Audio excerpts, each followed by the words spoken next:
नमस्कार, आपके साथ मैं हूं सबीना तामंग देशमुख। नंबर 1 चैनल के नंबर 1 शो कच्चा चिट्ठा में आप सभी का बहुत बहुत स्वागत है। कच्चा चिट्ठा में आज दलदल वाला युद्ध दिखाएंगे। आपको यह भी बताएंगे कि रूस पर कब्जे का प्लान आखिर कौन बना रहा है। लेकिन सबसे पहले देखिए वो फ्रंट जहां से पुतिन यूक्रेन के खिलाफ तीसरा मोर्चा खोल सकते हैं। ऐसा होना तय भी माना जा रहा है क्योंकि पुतिन ने अपनी फौज का एक बड़ा हिस्सा उस जगह पर तैनात कर दिया है जहां ज़ेलेंस्की का डिफेंस सबसे ज्यादा कमजोर है। यह स्पेशल रिपोर्ट देखिए और व्लादिमीर पुतिन का यह पूरा माइंड गेम आज आपको समझ में आ जाएगा।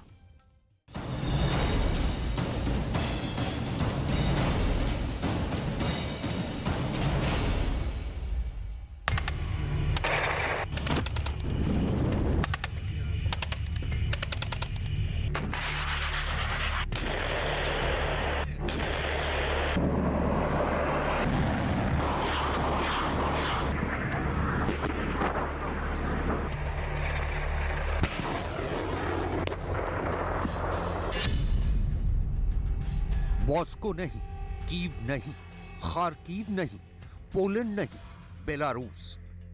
रूस यूक्रेन युद्ध का यह बिल्कुल ताजा सेंटर है जहां से सीधा निशाना कीव पर लगाया जाएगा क्योंकि यूक्रेन की राजधानी कीव की दूरी इस बेलारूस की राजधानी मिन्स्क से सिर्फ 525 किलोमीटर है।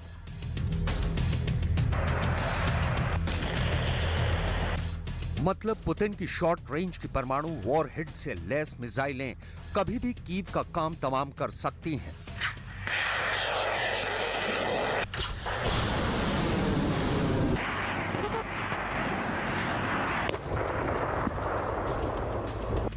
बेलारूस इस वक्त व्लादिमीर ज़ेलेंस्की के किले के लिए सबसे बड़ा दुश्मन बन गया है। यूक्रेन तो दावा कर रहा है कि पुतिन अगला क्रूर हमला बेलारूस की जमीन से करेंगे।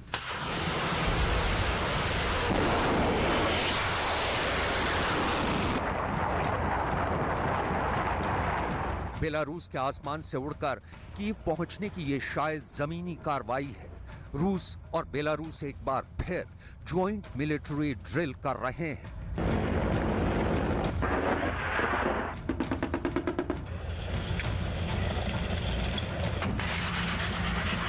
गोलियों की बौछार,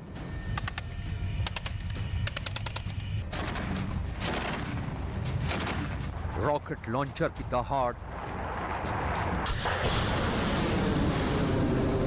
हवा में रूस के एयरफोर्स का युद्धाभ्यास।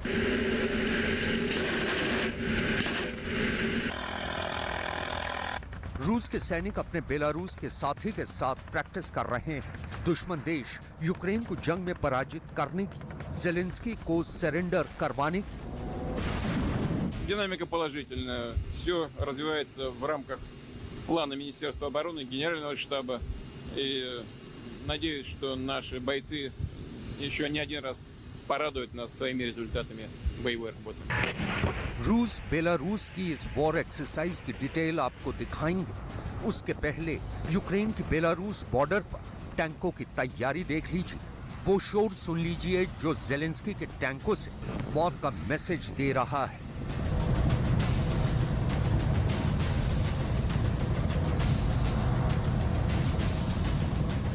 मतलब दोनों ओर तीर खिंचे हैं, दोनों तरफ से तलवारें मैदान से निकाली जा चुकी हैं और अब तो बेलारूस जैसा साथी भी मॉस्को के साथ कंधे से कंधा मिलाकर यूक्रेन के खिलाफ लड़ने के लिए खड़ा दिख रहा है। रूस बेलारूस की यह मिलिट्री ड्रिल तब शुरू हुई है जब नेटो स्टेडफास्ट नून परमाणु युद्धाभ्यास कर चुका है। लिहाजा अब बेलारूस और रूस लाइव फायर एक्सरसाइज कर रहे हैं।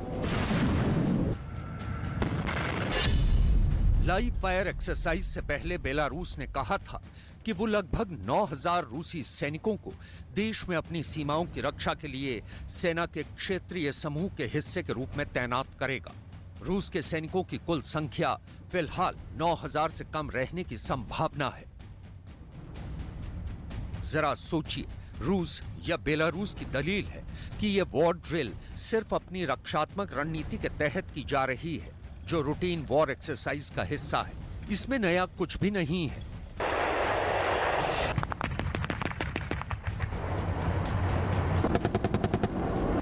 लेकिन गौर करने वाली बात यह है कि रूस बेलारूस भले ही लगातार ज्वाइंट मिलिट्री ड्रिल करते रहे हैं, ये पहली बार है कि रूस की एयरफोर्स युद्धाभ्यास में सीधा हिस्सा ले रही है।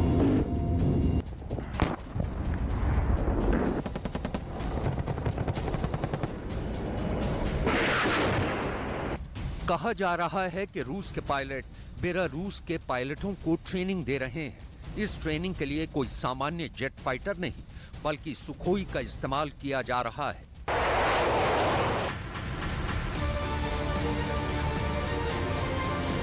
सुखोई कितना खतरनाक लड़ाकू जहाज है, इससे पूरी दुनिया चिंतित है। तब तो और भी जब पुतिन के सामने यूक्रेन पर हमले तेज करने के अलावा कोई विकल्प नहीं बच गया है। पिछले हफ्ते बेलारूस के राष्ट्रपति अलेक्जेंडर लुकाशेंको ने एक मीटिंग के दौरान संकेत दिया था कि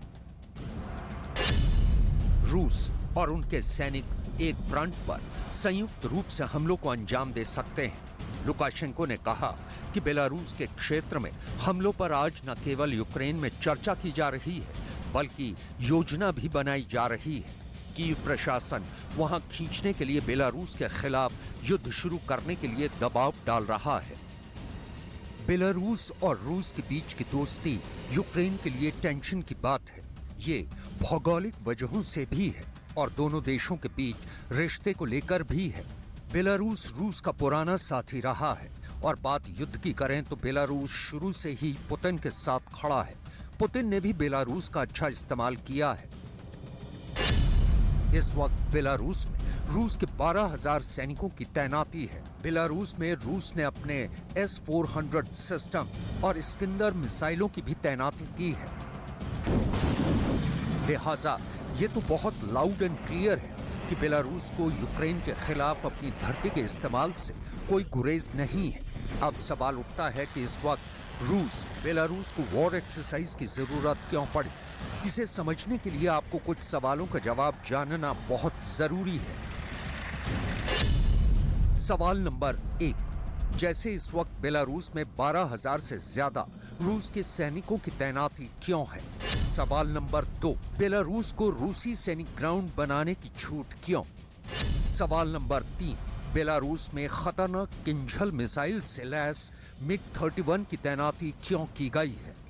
सवाल नंबर 4, बेलारूस के आसमान से यूक्रेन पर क्रूज मिसाइल फायर क्यों?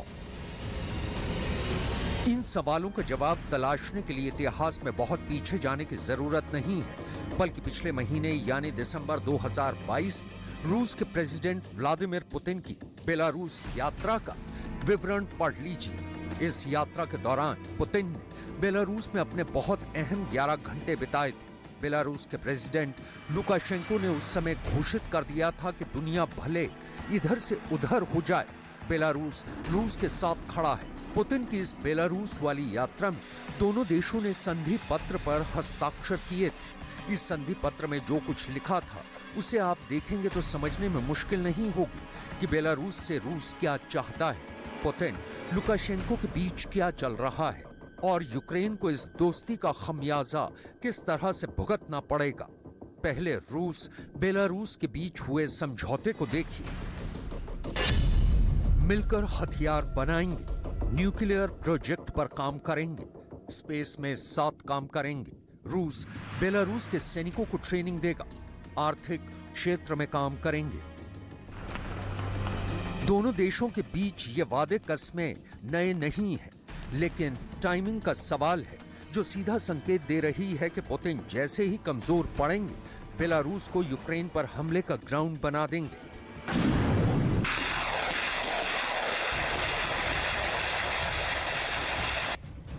बेलारूस में तैनात पुतिन के हर हथियार एक्टिव हो जाएंगे और फिर ज़ेलेंस्की के लिए कीव का किला बचाना बेहद मुश्किल होगा, लेकिन रूस के लिए यह आसान नहीं होगा। इसे समझना भी जरूरी है। इसके लिए पहले बेलारूस की भौगोलिक स्थिति समझिए। उत्तर में लातविया, उत्तर पूर्व में लिथुआनिया, पश्चिम में पोलैंड और उत्तर और पूर्व में रूस और दक्षिण में यूक्रेन।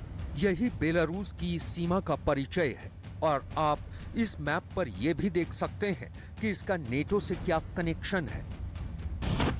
असल में बेलारूस के मैदान जंग में सीधे कूदने का मतलब होगा नेटो से पंगा। उसी नेटो से जो जेलेंस्की को हथियार और डॉलर से मालामाल किए हुए है। वही नेटो जो पुतिन की हथियार सप्लाई को लेकर एक नहीं सुन रहा। वही नेटो जो यूक्रेन तक अपना प्रसार चाहता है। और वही नेटो जिसे रोकने के लिए पुतिन ने यूक्रेन के खिलाफ जंग छेड़ दी है।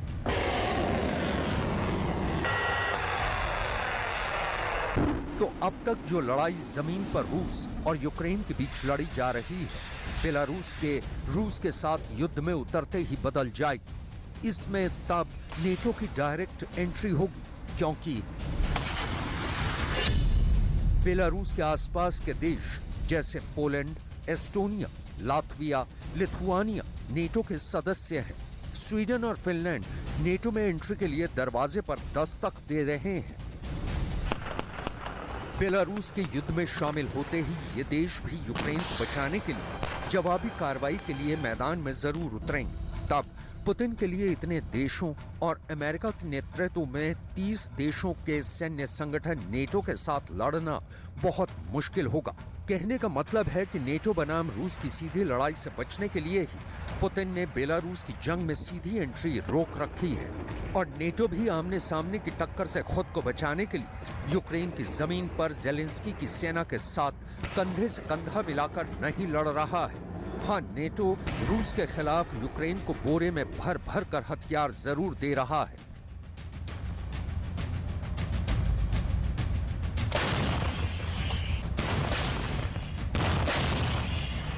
रूस बेलारूस की दोस्ती सिर्फ दो देशों के बीच की दोस्ती नहीं है, ये दो नेताओं की दोस्ती है जो एक दूसरे की शख्सियत से बहुत मेल खाते हैं। पुतिन की तरह प्रेसिडेंट लुकाशेंको भी बेलारूस पर 3 दशकों से एक छत्र राज कर रहे हैं। पुतिन और लुकाशेंको की दोस्ती दुनिया भर में मशहूर है। रूस और बेलारूस की सेनाओं का साथ आना न सिर्फ यूक्रेन बल्कि पूरी दुनिया के लिए चिंता की बात है। बल्कि ये देखना महत्वपूर्ण होगा कि अमेरिका, ब्रिटेन जैसे पश्चिमी देश इस पर क्या प्रतिक्रिया देते हैं, क्योंकि पुतिन ने तो इरादा जाहिर कर दिया है कि बेलारूस बहुत दिनों तक रूस के सहयोगी की तरह युद्ध में बर्ताव नहीं करेगा, बल्कि उसके सैनिक रूस की आर्मी के साथ यूक्रेन की जमीन पर भी लड़ते दिखेंगे। जेलेंस्की को यही चिंता सता रही है कि पहले से ही Bakhmut, Soledar, Kharkiv, Kherson, Dnipro में कठोर जंग लड़ रही यूक्रेन की सेना बेलारूस के बॉर्डर पर भी कैसे निपटेगी। पुतिन ने बेलारूस को कैसे आर्मी साजो सामान से पाट दिया है। हथियारों और जवानों की बेलारूस में तैनाती की लिस्ट देख लीजिए, क्लियर हो जाएगा। इस्कंदर मिसाइल, किंझल एटम बम वाली मिसाइल, MiG-31K की तैनाती, Tu-22 M3 बॉमर, A-52 एवॉक्स, रूस के 72 tank, Tor M2 air defence system और इन्हें संभालने चलाने के लिए 12,000 रूसी सैनिकों और इन सैनिकों के साथ इस वक्त वॉर ड्रिल में शामिल 9,000 सैनिकों को जोड़ दिया जाए तो कुल 21,000 रूसी सैनिक बेलारूस में तैनात किए गए हैं। जाहिर है पुतिन ने यह मूवमेंट बहुत सोच विचार कर किया होगा और इसकी धार आजमाइश के लिए इस वक्त रूस की आर्मी बेलारूस की आर्मी के साथ वॉर एक्सरसाइज में बिजी है, जो इस महीने यानी जनवरी के अंत तक चलने वाला है।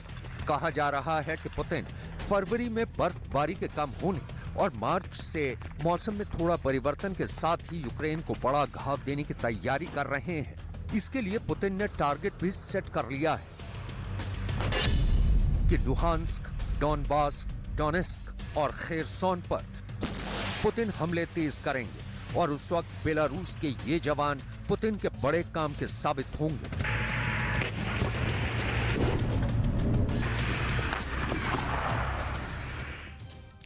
पुतिन और जेलेंस्की दोनों को अब बहुत ही खतरनाक युद्ध का डर सताने लगा है। ये खौफ, ये डर, ये दहशत है आने वाले वक्त में यूक्रेन की जंग।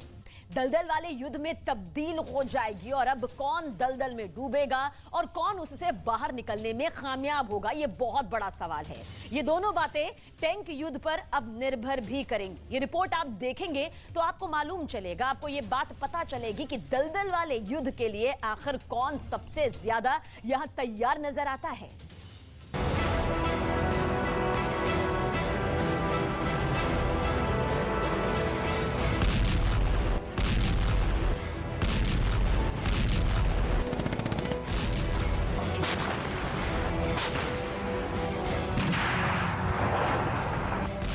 यूक्रेन में दुनिया का सबसे खतरनाक टैंक युद्ध होने जा रहा है और जनवरी के साथ फरवरी की लड़ाई ऐसी होगी कि पूरी दुनिया देखती रह जाएगी। इस वक्त यूक्रेन के रिजल्ट को 3 फ्रंट के नजर से देखना जरूरी है।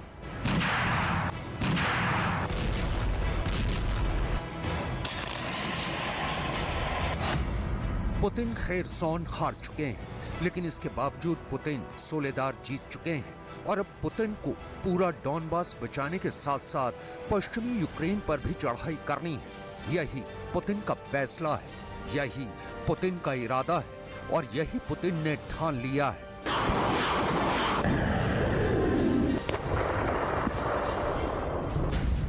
इसके लिए पुतिन ने बड़ी रणनीति बनाई है, क्योंकि अब जाहिर है कि टैंक यूक्रेन में बहुत ही खतरनाक युद्ध के लिए सबसे बड़ा हथियार बनने जा रहा है। टैंक ही वो मशीन है जो अब यूक्रेन के युद्ध का फैसला करेगी। इसलिए पुतिन ने अपने आर्मी कमांड को लेकर जो बदलाव किया है, उसका सेंटर पॉइंट टैंक युद्ध ही है।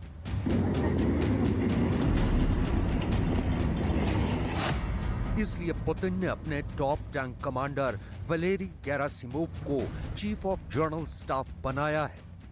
Valery Gerasimov armed core officer है और टैंक युद्ध के बहुत बड़े और खतरनाक खिलाड़ी माने जाते हैं। इसलिए जनरल वलेरी गेरासिमोव के आने के बाद अब रूस का फोकस टैंक वॉर पर है और साथ में होगी अटैक हेलीकॉप्टर की वो जुगलबंदी जिसके सहारे टैंक रेजिमेंट यूक्रेन की जमीन को चीरते हुए आगे बढ़ेंगी। यूक्रेन में टैंक युद्ध बहुत खतरनाक दौर में पहुंच चुका है, क्योंकि दावे बहुत बड़े बड़े किए गए हैं।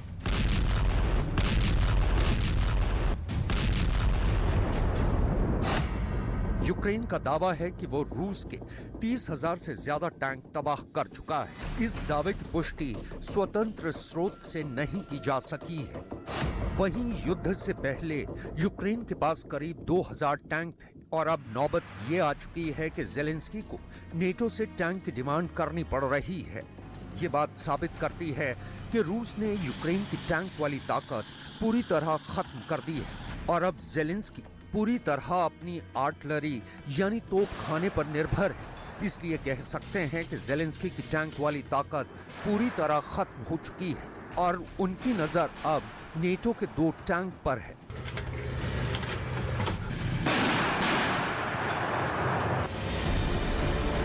इन दोनों टैंकों के बारे में जो भी बताने जा रहे हैं उसे बहुत ध्यान से समझिएगा। ये वो टैंक है जो ज़ेलेंस्की को मिल सकते हैं। ये बहुत फुर्तीले हैं, बहुत घातक हैं। हमला ऐसा करते हैं कि टारगेट को हिलने का मौका नहीं मिलता। ये है ब्रिटेन का चैलेंजर टैंक, जो ज़ेलेंस्की की डिमांड लिस्ट में इतना ऊपर है कि ब्रिटेन ने करीब करीब उस पर मोहर लगा ही दी है।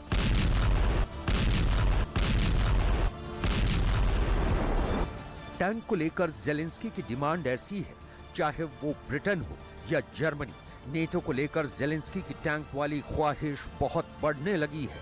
यही वजह है कि ज़ेलेंस्की अब 10-20 नहीं बल्कि पूरे 300 टैंक चाहते हैं। ज़ेलेंस्की चाहते हैं कि रूस से लड़ने के लिए नेटो उन्हें 300 टैंक की डिलीवरी जल्दी से जल्दी करे। अब ज़ेलेंस्की की डिमांड लिस्ट में कौन कौन से टैंक है, वो वाली फहरिस्त बहुत गौर से देखिएगा, क्योंकि डॉनबास का मोर्चा सिर्फ और सिर्फ टैंक ही जिता सकता है। यही वजह है कि ज़ेलेंस्की ने 2 टैंकों पर अपनी नजरें गड़ाई हुई हैं। पहला है ब्रिटेन का चैलेंजर टैंक और दूसरा है जर्मनी का लेपर्ड टैंक।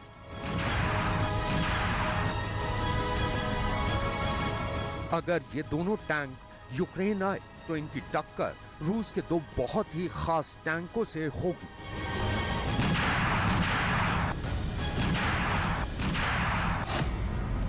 एक है रूस का T-72B3 टैंक, जो T-72 का आधुनिक वर्जन है, और दूसरा है T-90, जो रूस का ऑन ग्राउंड सबसे खतरनाक टैंक माना जाता है। इनमें भी T-90 का आधुनिक वर्जन है, जो जनरल वलेरी गेरासिमोव की नजरों के बीच रूस की सेना में शामिल हुआ, और इसका यूक्रेन में कैसे इस्तेमाल करना है वो बहुत अच्छी तरह से जानते हैं। यही वजह है कि पुतिन ने इस बात को ध्यान में रखते हुए टैंक वॉर पर फोकस किया है।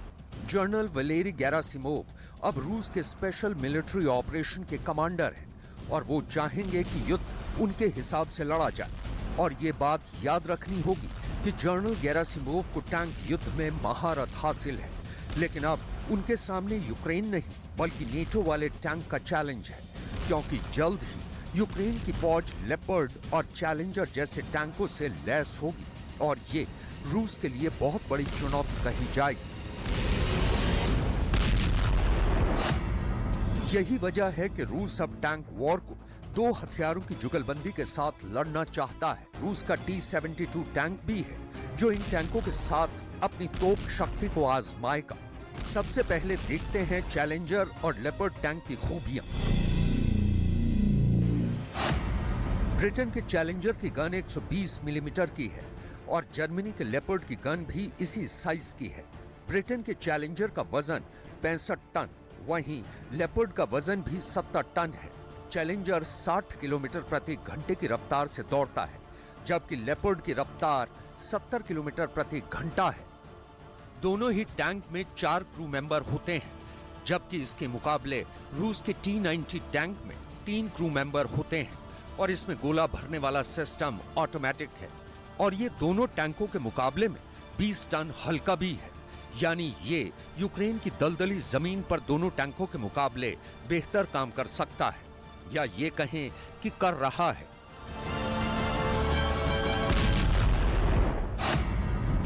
T-90 पहली बार 1992 में रूस की फौज में शामिल हुआ। 2016 में रूस ने इसका नया वर्जन उतारा, जिसे T-90M नाम दिया गया। T-90M टैंक में शतोरा APS एक्टिव प्रोटेक्शन सिस्टम भी लगा होता है, जो इसे किसी भी मिसाइल से बचने की ताकत देता है।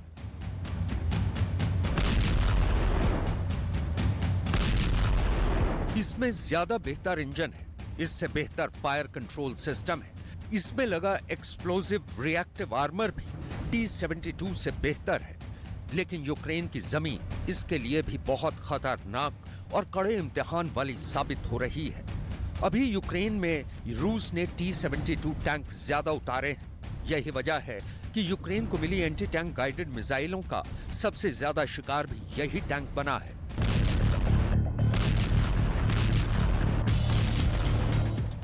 ये T-72B3 टैंक है, या कहें कि था।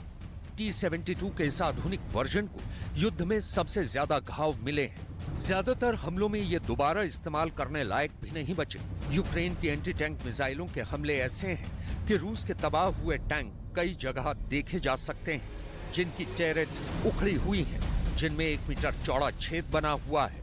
कुछ टैंक और बख्तरबंद गाड़ियां ऐसी हैं जो पूरी तरह जले हुए कबाड़ में तब्दील हो चुकी हैं। ये तस्वीरें किसी भी टैंक पावर का हौसला तोड़ सकती हैं। यूक्रेन की फौज और मिलिशिया इस वक्त 2 और तरह के एंटी टैंक वेपन सिस्टम इस्तेमाल कर रहे हैं। दुनिया को चलाने वाले सुपर ह्यूमंस आज ही नहीं बल्कि आगे 50-50 साल की रणनीति पहले ही बनाकर रखते हैं। ऐसे ही तमाम एक्सपर्ट्स के दावे ये कह रहे हैं कि यूक्रेन की जंग, ये महायुद्ध का असर रूस पर इतना बड़ा होगा कि रूस और पुतिन का भविष्य दुनिया को हैरान और परेशान कर देगा। आखिर वो कौन सी रिपोर्ट है और वो रूस का कौन सा रिटायर्ड कर्नल है जिसके दावों ने पूरी दुनिया में, जी हां, पूरी दुनिया में हड़कंप मचा कर रख दिया है? हमारी इस स्पेशल रिपोर्ट को आप गौर से देखें।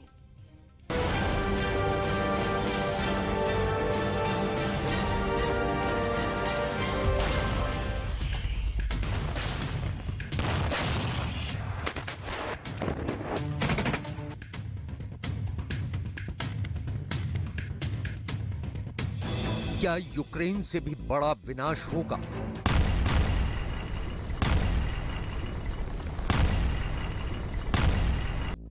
क्या आधा एशिया युद्ध में जलेगा? क्या आधा यूरोप जंग की तबाही झेलेगा?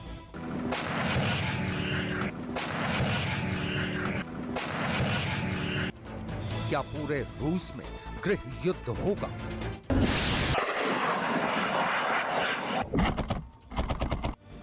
आज यूक्रेन में जो तबाही हो रही है, इस तबाही की कल्पना भी किसी ने नहीं की थी।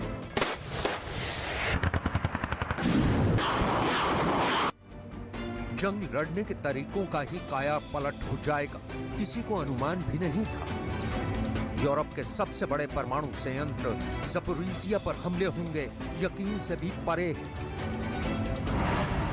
उसी तरह रूस के रिटायर्ड कर्नल के इस दावे पर भरोसा करना मुश्किल लगता है कि यूक्रेन युद्ध की वजह से रूस में गृह युद्ध होगा और रूस टूट जाएगा।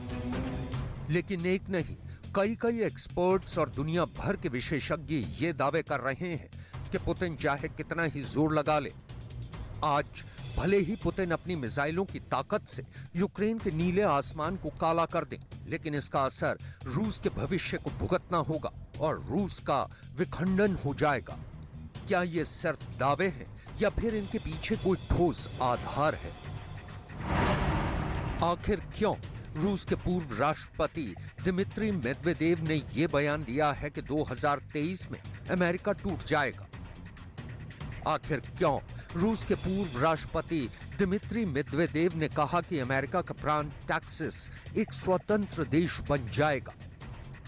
क्या यह सिर्फ दुर्भावनापूर्ण बयान है या फिर इन दावों के पीछे कोई सच्चाई है?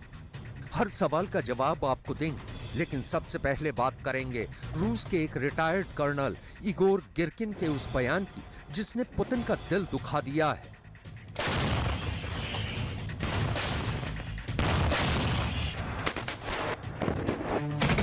Но если мы хотим не грохнуться в новую гражданскую войну с миллионными жертвами, это в лучшем случае миллионными, с полным развалом и дефрагментацией, да не знаю какого состояния. Игорь Иванович, не могу.